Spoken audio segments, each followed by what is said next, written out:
Maraming salamat sa lahat ng sumusubaybay. Please subscribe and follow my YouTube and Facebook channel, Pilipino Novel. Maraming salamat po. Kabanata 1326. Nang inig si Ethan Hunt matapos marinig ang mga sinabi ni Harvey York. Tila handa ang punong tagapagturo na alisin sa bansa ang kasamaan sa oras na ito. Hindi lamang siya ay nagsisikap na takutin ang pamilyang Yates mula sa Amerika, ngunit ang pinakamahalagang bagay ay siya din ay maglilinis ng lahat ng mga mabaho na bug mula sa Amerika na inilagay sa country age. Kahit na ang chief instructor ay wala na sa militar, gumagawa pa rin siya ng mga bagay para sa higit na kabutihan ng bansa. Sa sandaling iyon, nagpakita si Ethan ng malalim na pagpapahayag. Hindi nakakagulat na ang pinuno ng country age ay patuloy na nag-aanyaya kay Harvey na maglingkod bilang punong tagapagturo ng siyam na mga nangungunang militar ng kagawaran, pagkatapos ay uupo bilang isang elder ng hukbo sa hinaharap. Tumingin si Harvey sa kay Tyson Woods at pagkatapos ay sinabi ng mahinahon. Dahil maraming tao mula sa mga lansangan ang dumating sa Buckwood, ikaw ang hari ng mga lansangan, ay dapat na makipagkita sa mga taong ito. Alamin kung gaano karami sa kanila ang naruroon. Dahil narito na sila, nais ko ang bawat isa sa kanila ay manatili na dito magpakailanman. Yumuko si Tyson at sumagot, syempre. Si Ray Hart, sa tagiliran, ay sumimangot at sinabi, CEO York, ang ika-4 na Master Yates ay magsasagawa ng isang libing sa araw ng forum ng pamumuhunan at pakikipag-ugnayan sa negosyo. Kasabay nito, inaanyayahan nila ang lahat ng mga powerhouse at malalaking karakter ng Buckwood. Naghahanda na sila para sa digmaan. Natatakot ako na maaaring gumawa sila ng iba pang mga galaw. Bukod sa, ang forum ng pakikipag-ugnay sa pamumuhunan at negosyo na iyong inihanda ng labis ay maaaring masira dahil sa ika-4 na Master Yates. Mahinahon na sumagot si Harvey, hindi mahalaga. Malalaman natin kung sino ang malapit nang makuha ang huling pagtawa. Sa bahay na ancestral ng Yates, ang ika-4 na Master Yates ay nakaupo sa harap ni Evander. May isang chessboard sa harap nila. Ang itim at puting piraso ay nasa lubos na karamdaman. Ang tanawin ay medyo nakasisilaw, ang ika-4 na Master Yates ay tila ang kanyang buhok ay naging maputi tulad ng nyebe sa magdamag. Nakikita siya na mas matanda kaysa sa dati, si Evander ay mayroon pa ring walang puso na nakikita sa kanyang mukha, na tila siya ay medyo nasisipsip habang tinitingnan ang mga piraso ng chess.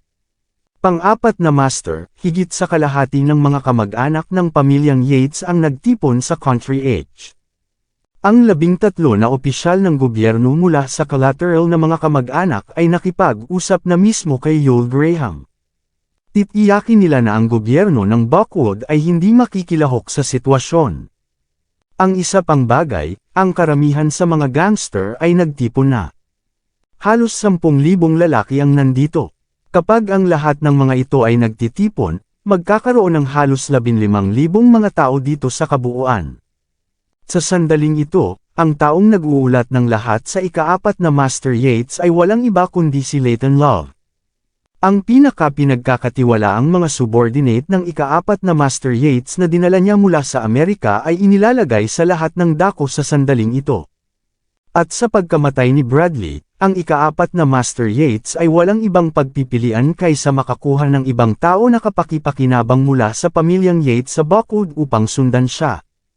Matapos marinig ang ulat ni Leighton, mahinahon na sumagot si 4th Master Yates, nakuha ko ito.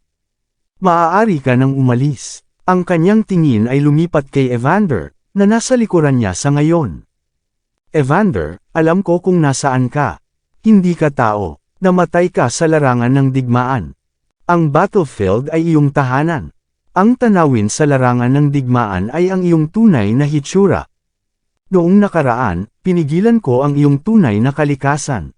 Ngunit ngayon, nais kong ipakita mo sa akin ang pag-uugali mo. Patayin ang maraming hanggat maaari mong gawin. Kahit na bumagsak ang kalangitan, pipigilan ko ito para sa iyo. Sinabi ng ika-4 na Master Yates na may mapayapang pagpapahayag. Ngunit dahil siya ay masyadong kalmado at mapayapa, lahat ng bagay ay tila mas nakakatakot kaysa sa nararapat. Si Layton, na wala pa sa oras upang umalis, ay nanginginig sa kanyang mga paa sa gilid. Kahit na siya ay itinuturing na isang tao sa itaas na circle sa lipunan, siya ay isang tagalabas. Ngayon na lumapit siya sa partikular na circle na ito, siya ngayon ay alam lamang na ang mga trono ng upperclassmen ay itinayo sa mga bangkay. Sino ang maaaring ihinto ang alinman sa kanila kung sila ay sumabog? Kahit na si Layton ay bahagyang natatakot sa sandaling ito, si Evander ay may hawak na itim na chess na piraso nang hindi ito ibabalik sa board. Di nagtagal, ang piraso ng chess na inukit mula sa itim na jade ay naging isang usok sa pagitan ng kanyang mga daliri, pagkatapos ay ngumiti siya sa Fourth Master Yates. Gusto ko ito.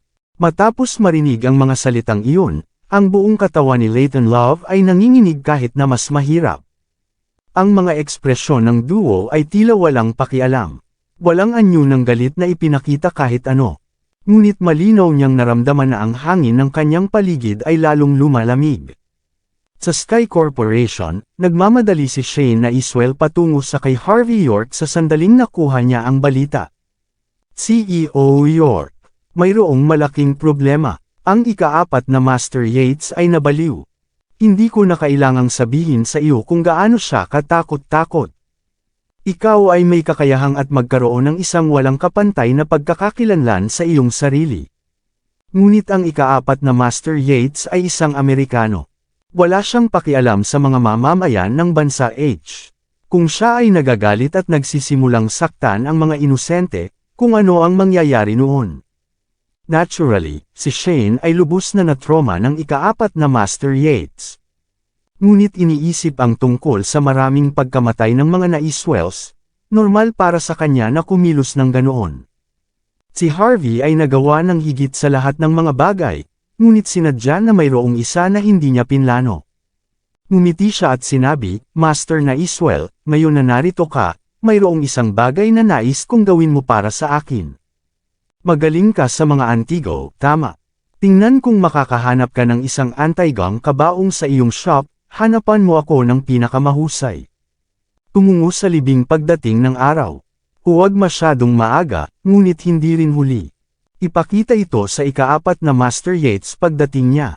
Ang isip ni Shane ay lubos na hinaypan matapos marinig ang mga salitang iyon.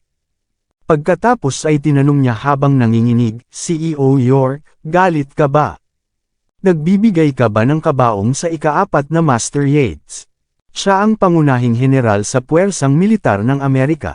Kung galit ka sa kanya, magiging katumbas ito sa galit ng buong puwersang militar ng Amerika. Mahinahon na sumagot si Harvey, kahit na ang general ng buong hukbo ay kailangang lumuhad sa harap ko. Ang isang pangunahing pangkalahatan ay nangangahulugang wala. Dahil nasabi ko na ito, dapat ka lang pumunta at gumawa ng mga paghahanda para dito. Kahit na ang mga malamig na pawis ay tumutulo sa mukha ni Shane matapos marinig ang mga salitang iyon, tumanggo pa rin siya ng walang pag-aalangan. Siya ang patriarch ng isang first-rate na pamilya pagkatapos ng lahat. Mayroon pa siyang ilang pag-iingat na naiwan sa kanya. Ngunit ang problema ay ang pamilyang Yates mula sa Amerika ay masyadong mapagmataas at dominanti. Sino ang hindi matakot? Matapos umalis si Shane, inabot ni Harvey ng kanyang kanang kamay upang maghampas sa mesa. Hindi niya kailanman minamaliit ang pamilyang Yates mula sa Amerika.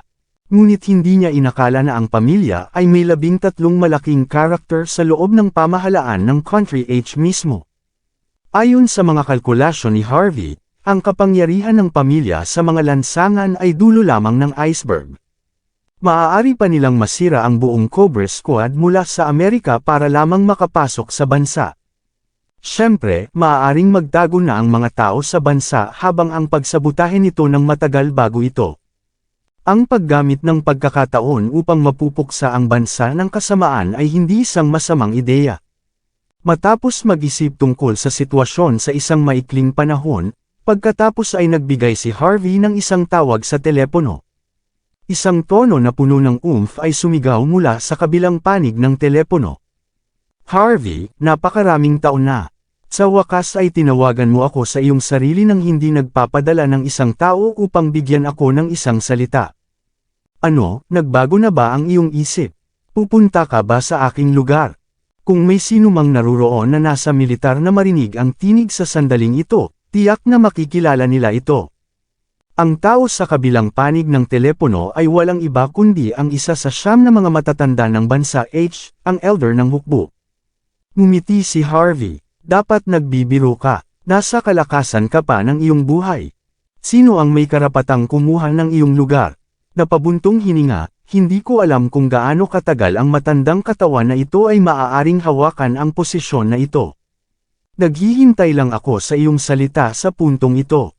Kung hindi mo gusto ang aking lugar, maaari mong hindi bababa sa posisyon bilang chief instructor ng 9 na pinakamalakas na puwersa ng militar, tama. Ang elder ay nagpapakita ng kaguluhan sa kabilang panig ng telepono, ang mito ng militar. Ang buhay na alamat na nagretiro ay ang pinakamalaking pagkawala ng bansa H. Ngumiti si Harvey York. Elder, ako ay hindi tumawag sa pinuno ng militar para lamang sa kanya upang mahikayat ako. Naghahanda ako upang mapuksa ang ilang mga espiya mula sa Amerika na nakatanim sa bansa H. Kailangan ko ng kooperasyon mula sa militar. Spy mula sa Amerika. Naging seryoso ang tono ng elder ng hukbo. Matapos ang digmaan noon, ang 5 pinakamalakas na bansa, kasama ang Amerika, ay tila tumigil sila sa pakikipaglaban sa ibabaw, ngunit ginamit nila ang lihim na mga trick. Kung maaari mong talagang iwaksi ang mga espiya mula sa Amerika, ito ay tunay na para sa kapakinabangan ng bansa at mga mamamayan nito. Paano mo nais ang militar na makipagtulungan sa iyo? Sumagot si Harvey, kung ang militar ay mabilis na gumalaw, malalaman ito ng panig ng Amerika. Iyon ang dahilan kung bakit inaasahan ko na ang militar ay magpanggap na walang nangyari sa labas ngunit maging maingat sa lihim. Huwag pigilin ang sinumang pumapasok sa Buckwood sa oras na ito na mahalaga kung ano, kahit na sila ay mula sa isa sa 9 na pinakamalakas na puwersang militar. Ang elder ay parang nakasimangot. Pagkatapos ay sumagot siya pagkatapos ng mahabang panahon, "Alright, nakikinig ako." Ang isa pang bagay, nais kong humiram ng Dragon Guards. Hindi masyadong marami, isang squad lamang ang gagawin, sabi ni Harvey. Sumagot ang elder ng hindi nag-aalangan, pagkatapos para sa lihim, ihahatid ko ang isa sa aking mga squad doon. Sige, mapayapang isinabot ni Harvey ang telepono. Alam ng lahat ang sword camp. Ang puwersang militar. Ang chief instructor ay nagtayo ng kanyang sarili mula sa ground up ay nakalista sa bansa ng pinakamataas na 9 na pinakamalakas na puwersa ng militar. Sinundan nila ang chief instructor upang labanan ang lahat sa front line sa panahon ng Euro-American battlefield at gumawa ng mga natitirang tagumpay. Ngunit hindi maraming tao ang nakakaalam dito, bukod sa sword camp, nagtayo rin si Harvey ng ilang mga piling tao na tropa. Halimbawa, ang Dragon Guards.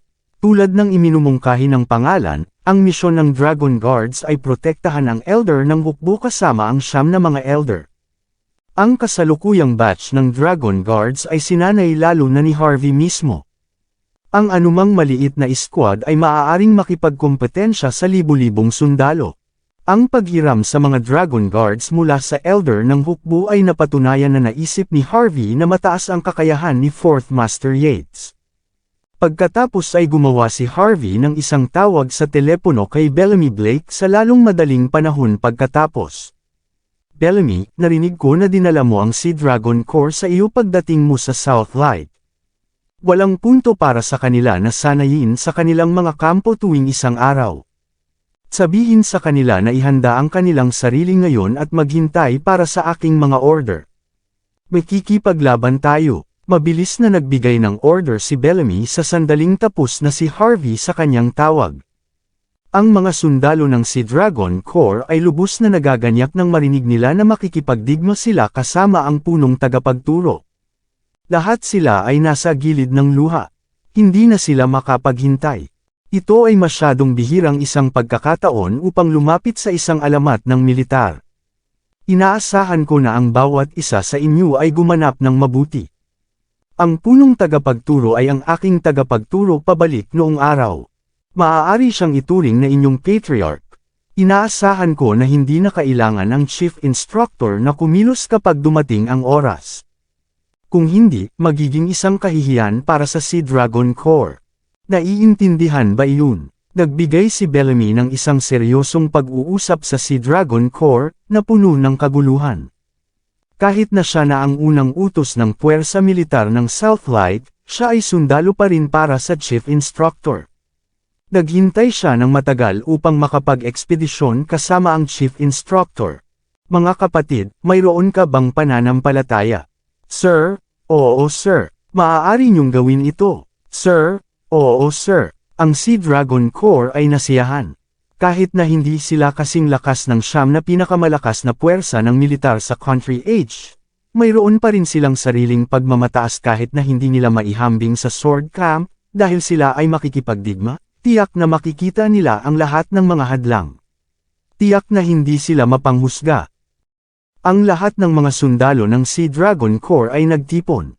Kumukulo ang kanilang dugo, at ang kanilang moral ay nasa katulad ng taas ng bubong. Ang tanawin ay napahinto ang mga malalaking karakter mula sa puwersang militar ng Southlight. Alam ng lahat na dinala ni Bellamy Blake ang Sea Dragon Corps sa ilalim ng kanyang pakpak upang kunin ang kanyang posisyon sa oras na ito. Ngunit hindi nila inisip na sila ay magiging malakas. At sa paghusga sa kanilang mga hitsura, tila may isa pang malaking digmaan sa harap na linya ng Southlight. Sa gobyerno ng Southlight, ang first in command na si Sheldon Xavier, ay nakasimangot. Ang kanyang ekspresyon sa mukha ay medyo nagpapataw. Ang mas mataas na up ng Southlight ay naruroon din. Ang kanilang mga ekspresyon ay medyo madilim din. Inilabas ni Commander Blake ang kanyang sariling Sea Dragon Corps ng biglaan. Ito ay isang bagay na may mangyayaring malaki. Tama, ang Southlight ay nabubuhay ng mapayapa sa loob ng maraming taon. May mangyayari ba sa hangganan? Ginoong Xavier, kailangan mong gawing malinaw ang mga bagay para sa natitira sa amin. Ang mas mataas na up sa gobyerno ng Southlight ay tulad ng mga langgam na nasa isang mainit na kawali. Kailangang malaman nila kung bakit ang unang in-command ng puwersang militar ng Southlight ay gumawa ng isang malaking hakbang sa loob ng ilang araw na nasa posisyon. Kung malapit nang mangyari ang isang digmaan, kailangan nilang magkaroon ng hindi bababa sa pondo upang maghanda para dito. Ang hindi mailagay ang kanilang daliri sa sitwasyon ay lubos na nakakatakot. Matapos sumimangot ng ilang sandali, sumagot si Sheldon, "Tinawagan ako ng elder ng hukbo kaninang umaga." Lahat ay namatay ng tahimik matapos marinig ang mga salitang iyon. Lahat sila ay nakatingin kay Sheldon habang nasa pagkabigla. Ang elder ng hukbo ay tumawag. Siya ay may isang pagkatao na nagsilbi lamang sa ilalim ng isang tao na may libu-libo sa ilalim niya. Talagang umalis siya at tinawagan si Sheldon. Upang ilagay ito ng blanko, si Sheldon ay hindi rin nagkaroon ng karapatang tumanggap ng kanyang tawag. Pagkatapos ay nagpakita si Sheldon ng isang kakilakilabot na ekspresyon. Sinabi ng elder na magkakaroon ng pagbabago sa Southlight sa susunod na ilang araw. Ngunit kahit ano paman, kailangan lang nating manatiling ilagay at magpanggap na bingi at bulag tayo. Kung may pangangailangan, kailangan lang nating maging bulag. Lahat ng naruroon ay tumingin sa bawat isa. Lahat sila ay nagtipon na ng ilang impormasyon tungkol sa sitwasyon. Alam din nila ang tungkol kay Joel Graham na pinagbantaan ng mga opisyal ng gobyerno mula sa ibang mga lalawigan. Ngunit ang pamilyang Yates mula sa Amerika ay kasangkot sa sitwasyon. Walang sino man ang maglakas loob na isawsaw ang kanilang mga daliri sa ganitong kapakanan. Ngayon na ipinadala ng elder ng hukbo ang direktiba na ito, ano ang ibig sabihin nito? Sa bahay ng pamilya Yates mula sa Buckwood, mayroong 10 mga may edad na lalaki na may suot na suit ang nagtipon. Ang ilan sa mga taong iyon ay mukhang medyo matikas habang nagkakaroon ng pagpapataw ng mga kaugalian. Ang ilan ay mukhang walang prinsipyo. Parang mga nakakatakot na mga boss sila sa unang tingin. Ang iba ay kahit na may nakamamatay na hangarin na lumalabas sa kanilang mga katawan. Mukhang nasa militar sila, lahat ng mga taong iyon ay nagtipon sa paligid ng ika-4 na Master Yates. Wala silang karapatang umupo sa harap niya, at maaari lamang silang tumayo gamit ang kanilang mga braso na nakatiklop. Si Theo Yates, isa sa mga inapo ng pamilyang Yates mula sa Amerika, ay may pinakamataas na katayuan sa pamahalaan. Ngumiti si Theo. Pang-apat na guro, nakakuha ako ng balita mula sa aking mga mapagkukunan ngayon. Sigurado ako na interesado ka rito. Ang ika-4 na Master Yates ay may malaking halaga na naiambag para sa mga espiya at ahente para sa malaking karakter ng pamilyang Yates mula sa Amerika. Nagtanong siya habang naningkit, ano ang balita? Sabihin mo sa akin. Mahinahon na sumagot si Theo, narinig ko na ang elder ng hukbo ay tumawag kay Sheldon Xavier. Sinabi niya sa kanya na dapat silang lahat ay magbulag-bulagan sa kung ano ang mangyayari sa Buckwood, marahil kahit na ang kabuuan ng Southlight mismo.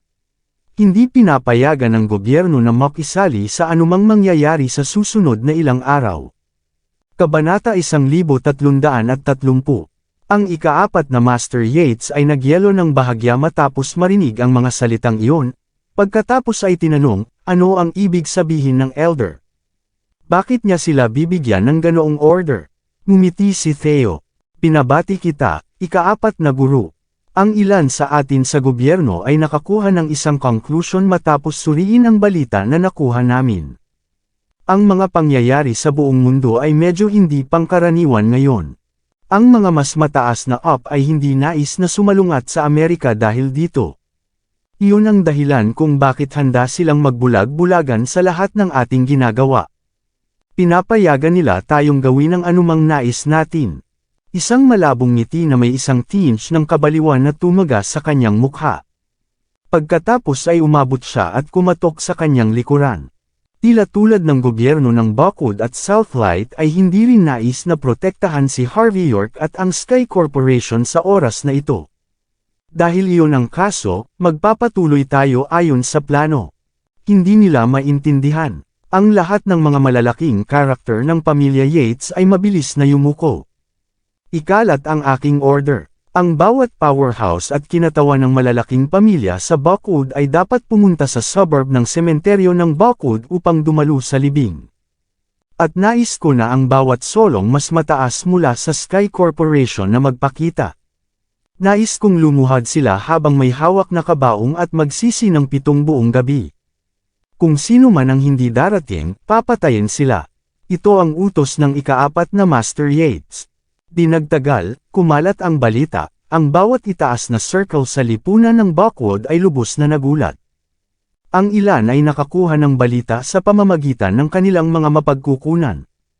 Ang lahat ng pamilyang Yates mula sa Amerika sa militar, gobyerno, at circle ng negosyo ay nagtipon.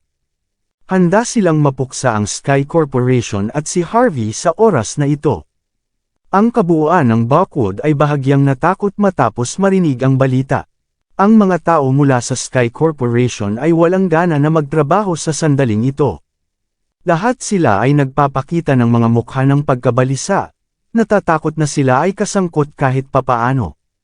Nang magkaroon ng balita sina Yvonne Xavier at Ray Hart kasama ang iba pang mga mas mataas na up, ang kanilang mga ekspresyon ay lubos na kakilakilabot din. Nais ng ika-4 na Master Yates na lumuhad sila, magbuhat ng isang kabaong, at pagkatapos ay manatili roon ng 7 buong gabi upang humingi ng tawad. Sakto kapag ang mga tao ng Sky Corporation ay nasa takot. Nagpatawag si Ray ng isang pulong ng kawani upang ipahayag ang isang bagay. Sinabi ni Prince York na ang bagay ay walang kinalaman sa inyong lahat. Gawin lamang ang inyong trabaho ng maayos, tulad ng dati. Hahawakan ni Prince York ang sitwasyon. At kapag matapos na ang sitwasyon, lahat ay makakakuha ng isang mabigat na pagtaas. Ang mga tao mula sa Sky Corporation ay bahagyang kumalma matapos marinig ang mga sinabi ni Ray. Tulad ng tungkol kina Yvonne at Ray, wala silang takot kahit ano dahil alam nila ang aktwal na pagkakakilanlan ni Harvey. Wala silang paraan upang matulungan si Harvey sa sitwasyon, ngunit maaari nilang hawakan ang kuta ng Sky Corporation para sa kanya. Kinabukasan, ito ang araw ng forum ng pamumuhunan at pakikipag-ugnayan sa negosyo na itinakda ng pamahalaan ng Buckwood. Ngunit ang maliwanag at makulay na sentro ng eksibisyon ay ganap na desyerto. Walang sino man ang maglakas loob na lumapit, kahit na ginawa nila, ang mga gangster na naglalayag ng kanilang mga tubo ng bakal ay hahabulin sila. Malinaw, ang ika-4 na Master Yates ay lubos na walang paggalang kay Harvey kasama ang buong pamahalaan ng Buckwood. Kasabay nito, sa sementeryo ng suburb, ang buong sementeryo ay pinalamutian ng itim at puti. Ang mga puting wreath ay inilagay sa lahat ng dako, pinupuno ang buong burol.